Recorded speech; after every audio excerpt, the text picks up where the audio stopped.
It's thought that 1.3 million people in the UK are living with long COVID and hundreds of thousands of them experience breathlessness. Traditional lung scans often appear to be normal though, but researchers in Oxford are using a different technique in a clinical trial.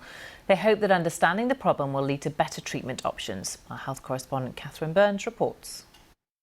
Flo van Diemen van Thor was never one for just sitting down inside.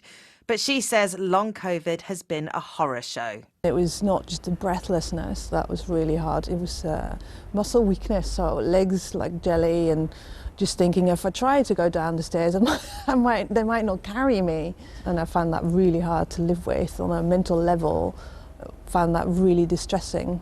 But this is the CT scan of Flo's lungs. And like so many long COVID patients, everything looks normal and healthy. I thought, well, the technology is letting us down. These are my lungs. I've had them all my life. I know there's something wrong with them. There is still so much we don't know about long COVID. Flo is taking part in a study in Oxford. Breathe in and out. Researchers think they're the first in the world to be able to show abnormalities in the lungs of long COVID patients. Flo and the other volunteers have an MRI scan as they suck in xenon gas. It behaves like oxygen and should cross from their lungs into their bloodstream.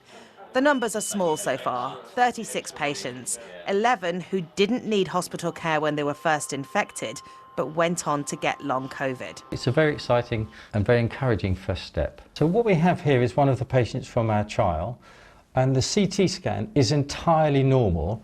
They've then gone on and had a xenon gas MRI, and xenon behaves the same as oxygen, and you can see here, this is the xenon getting through normally into their bloodstream from their lungs, and the blacker areas are where the xenon gas or oxygen would struggle to get through. And this is what it should look like. And this scan over here is a normal volunteer, and it should be as clear as that. It's early days for this study, and there are still lots of questions, including exactly what is causing these abnormal lung scans. In the meantime, there aren't many of these specially adapted MRI scanners across the country.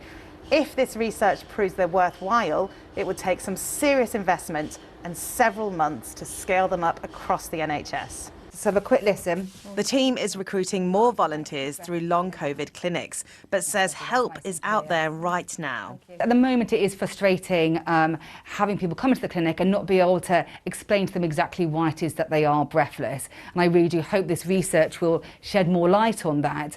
I think what we are able to do is help people with their breathlessness, and there are strategies that we're putting in place that really are making a difference. And breathe out. Lovely, really good, really good. Flo says this was the turning point for her, learning breathing techniques with a respiratory physiotherapist. Try and slow. It might take her longer to recover after exercise now, but she's moved up a level in karate.